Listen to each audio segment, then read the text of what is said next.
Oh, tolak ukurnya adalah dia mengaku punya kekuatan gaib. Jadi kalau Maya mengaku, oh saya punya kekuatan gaib nih, saya mau pelet, itu udah kena. Baru kita aja udah kena. Oh kena? Baru kita aja udah kena. Masih statement aja ya Kisau? Iya. Oh. Nah, asal ada saksi 2 orang, kena. Nah kemudian kami dari FKPGAI mengusulkan bagaimana kalau kita bermitra, pemerintah bermitra dengan kita. Siapa pemerintah yang dimaksudkan? Selama ini udah jalan kok, kejaksaan. Walaupun kami hanya status sebagai terdaftar di sana, gitu ya. Nah, tapi paling tidak itu bisa ditingkatkan kemitraan itu sehingga kemudian benar nggak sih orang yang ngaku punya kekuatan gaib ini benar punya kekuatan gaib? Yang bisa ngetes kan orang FKPGAI kan, bukan orang DPR itu kan, bukan ada kemampuan itu kan. Iya. Orang tidur aja kemampuan itu kan, tidur apa gitu, siapa nggak apa lah gitu kan. Apa lo dua? Hah? Gomel lagi ngomong lah, gonggong ya apa kan? Terakhir berarti ya? Iya, sepekan lagi terakhir. Bang, ini pertanyaannya sebelum ke apa? Ini penting ya. Ada nggak sih bang? Masih sampai sekarang ini kenakalan dukun yang kenakalan dukun tuh apa aja sih yang paling jahil gitu? Selain tadi lah yang nyantet apa semua itu apa? Memperkaya diri. Iya caranya? Salah satunya apa tuh? Karena saya punya sejarah juga nih sedikit. Enggak, ya benar serius.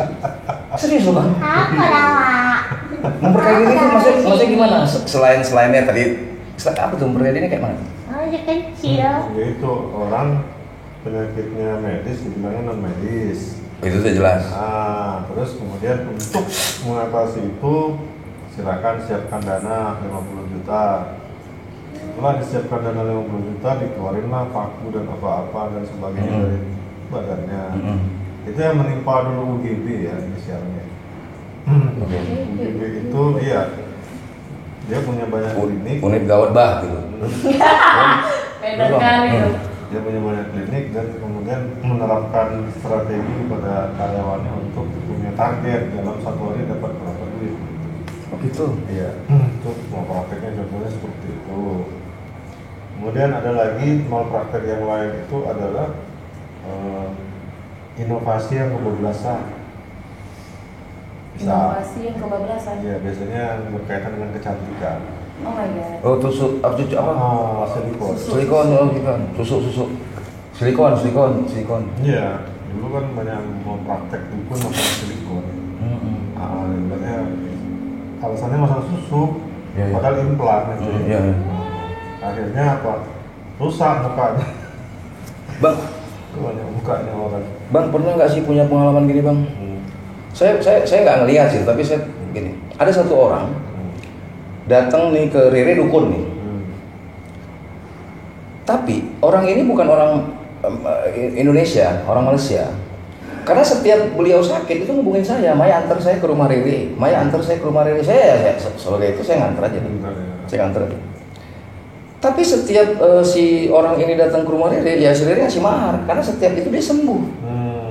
Si orang ini sembuh loh bang. Jadi sampai saya ngambil kesimpulan sendiri, tapi nggak tahu ya bang ini benar atau enggak ya.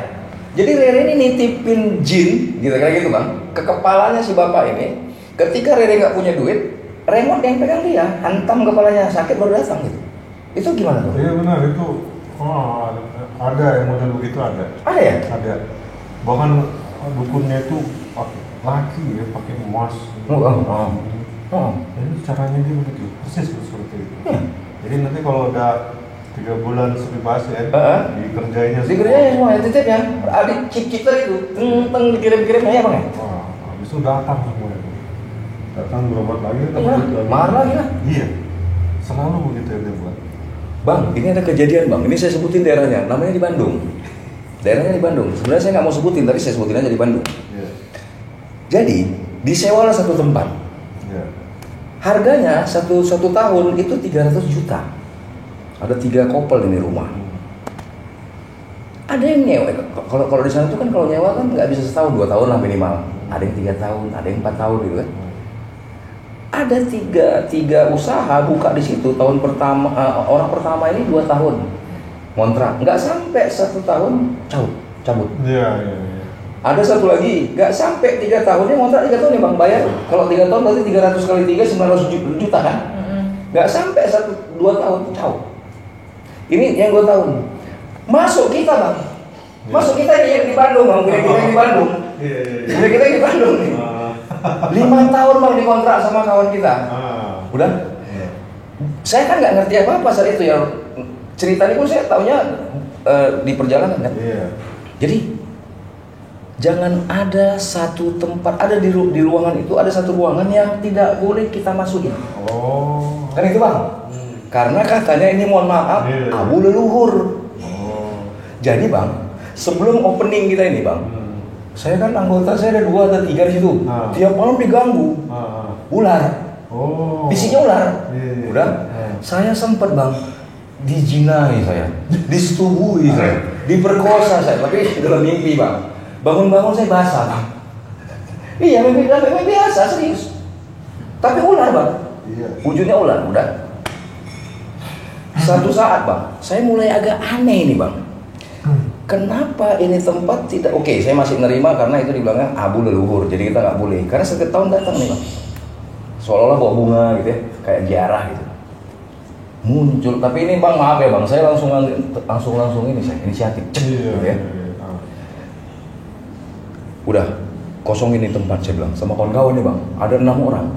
Kenapa bang kosongin saya bilang. Maksudnya ada bangku digeser. Saya kencingin bang pintu itu bang. Kencing. Dulu kan kalau kencing sembarangan kan ngomongnya numpang dadu ya. Tuh kalau mau besarin batangnya ya, jangan telurnya aku bilang. Biar jadi gigol aku sekalian bilang gitu. Saya bilang gitu bang, sumpah bang. Jadi cuman di kita yang 5 tahun dikontrak habis. Dan masuk tahun kedua disambung lagi bang jadi 7 tahun. Ini yang mau ditutup bang. Yang ini sekarang mau ditutup bang. Jadi dia gini, mungkin gini ya dia, maaf ya bang ya. Kima ini kok nggak keluar. Serius bang. Bang, tapi jujur bang ya, saya kan dikasih syariatnya gini bang, kelor. Kali kelor dari Bang Idin, saya tanam di. Iya bang. Panas tuh. Itu memang ada pola kayak gitu bang. Iya. Jadi si yang punya rumah pergi ke dukun, nah dukun ini nyetel. Gitu namanya bang. Iya betul. Makanya nggak bisa dibilang dukun nipu semua. Memang ada dukun yang beneran, yang kayak gitu, yang banyak korbannya gitu. Iya. Pisau untuk memilih paranormal atau dukun yang benar, tipsnya gimana? Biar kayak nggak salah sama dukun-dukun yang jahil-jahil gitu. Gini ya, simpel aja.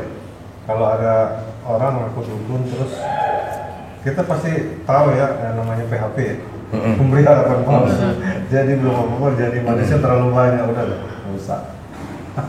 Dukun yang benar tuh nggak akan banyak janji. Gitu. Iya, nggak banyak ngomong juga, nggak banyak janji. Nggak berusaha meyakinkan pasiennya pun. Gitu ya. Terkesan kayak nggak peduli sama kita. Iya. Atau mungkin kayak maaf ya bang, kayak abang pernah nggak sih abang yang malah ditokoin pasien, ditipuin pasien, di PHP-in mas ya, di PHP-in. Nanti kalau saya berhasil saya siram, rupanya aja nggak siram dibakar. Atau gini Kisaung, Pernah gitu? Ketemu yang misalnya yang susah terus akhirnya ya udah membantu, nggak dikasih abang bantu gitu.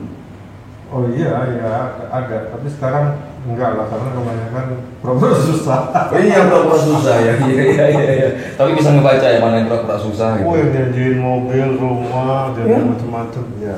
Tapi ada alasan mereka. Ya maaf ya, nggak jadi.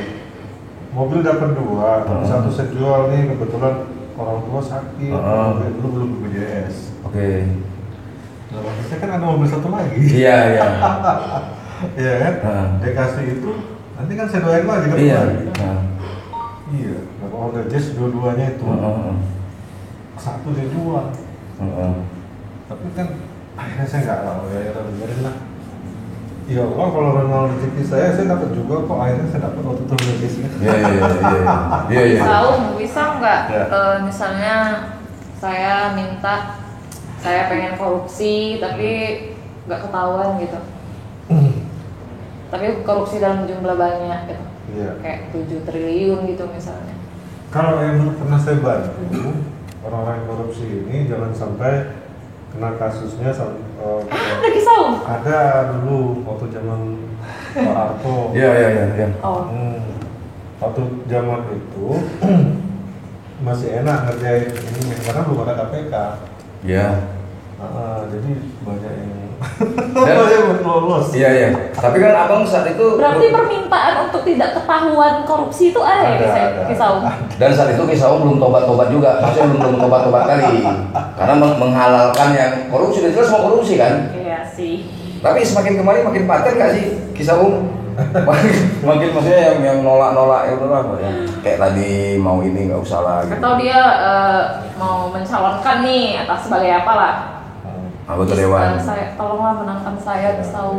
Itu banyak. banyak ya.